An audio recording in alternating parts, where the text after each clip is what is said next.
श्री साईबाबा लोकप्रबोधन कला महाविद्यालय वडनेर BA भाग 3 सत्र 6 विषय मराठीच्या अभ्यासवर्गामध्ये सर्व विद्यार्थ्यांचं स्वागत आहे. विद्यार्थ्यांनो, आज आपण साहित्यरंग भाग 3 या नागपूर विद्यापीठाने अभ्यासासाठी नेमलेल्या पुस्तकातील 4थी कविता अभ्यासासाठी घेत आहे. कवितेचं शीर्षक आहे वाटेवर काटे वेचीत चाललो. कवी आहेत अनिल.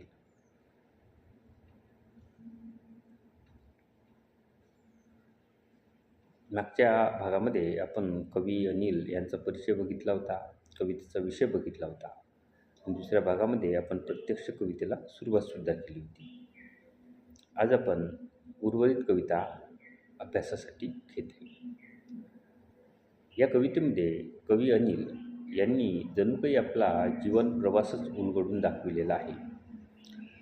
कवी अनिल यांनी आपल्या जीवन प्रवासामध्ये कसे चढउतार आले किंवा मानवी जीवन जगत असताना कसे अनुकूल प्रतिकूल प्रसंग येतात, कसे चढउतार येतात आणि त्यांना सामोरे जात जात माणसाला कसा जीवन प्रवास करावा लागतो, हेच या कवितेतून सांगितलेलं आहे. आपल्या जीवन प्रवासाविषयी ते म्हणतात की मी वाटेवरचे काटे वेचीत चाललो आणि जणू काही असं चाललो की मी फुलातूनच चाललो आहे. म्हणजे मी जीवन जगत असताना माझ्या जीवनामध्ये आलेल्या संकटाचा, दुःखाचा बाऊ करत बसलो नाही, तर त्यांना उचलून बाजूला करत समोर जाण्याचाच प्रयत्न मी केलेला आहे.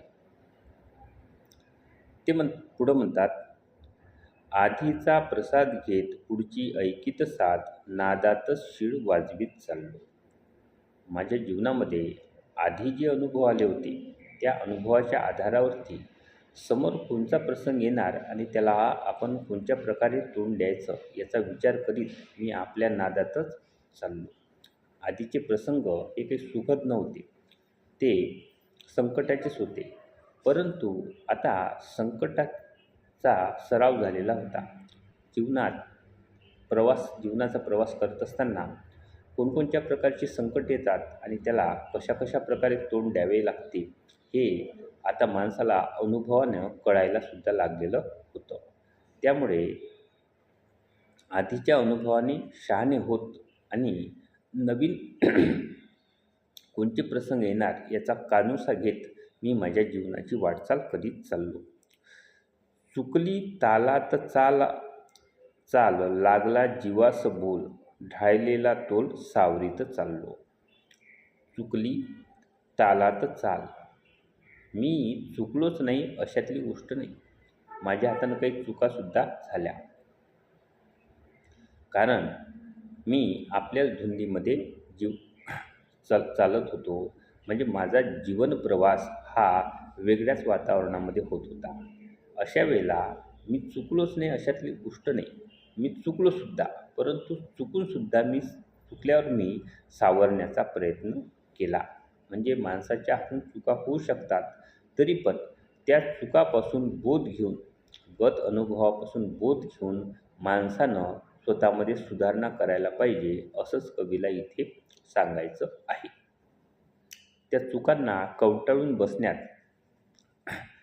बसण्यामध्ये कोणताही हशील नाही. त्यामुळे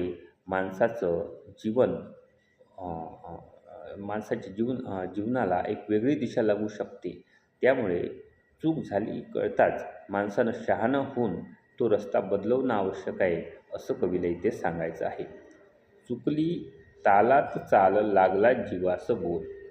माझ्या हातून चूक झाली की तो बोल जीवास लागायचा. म्हणजे त्याचा एक घावच अंतःकरणावरती व्हायचा आणि मग अंतःकरण म्हणायचं की हे तू चुकला आहेस, आता तू स्वतःमध्ये सुधारणा करायला पाहिजे. ढळलेला तोल सावरीत चाललो, आणि माझ्या हातानं जो तोल ढळला होता तो सावरीत चाललो. खांद्यावर बाळगले ओझे सुखदुःखाचे फेकून देऊन आता परत चाललो. माझ्या खांद्यावर जे सुखदुःखाचं ओझं मी बाळगलेलं होतं, ते सुखदुःखाचं ओझं मी आता फेकून देऊन समोर चाललेलो आहे. अशा प्रकारे कवीनं आपला जीवन प्रवास इथे व्यक्त केलेला आहे. आणि वाटेवर काटे वेचीत चाललो या कवितेमध्ये कवीनं माणसाने जीवनामध्ये कितीही संकटाचे प्रसंग काही येईना, दुःखाचे प्रसंग काही येईना, अडचणी काही येईना, त्यातून माणसानं मार्ग काढायला पाहिजे आणि समोर जायला पाहिजे असा संदेश या कवितेतून दिलेला दिसतो. आजच्या भागात एवढंच. उर्वरित भाग आपण समोरच्या तासिकेमध्ये बघू. धन्यवाद.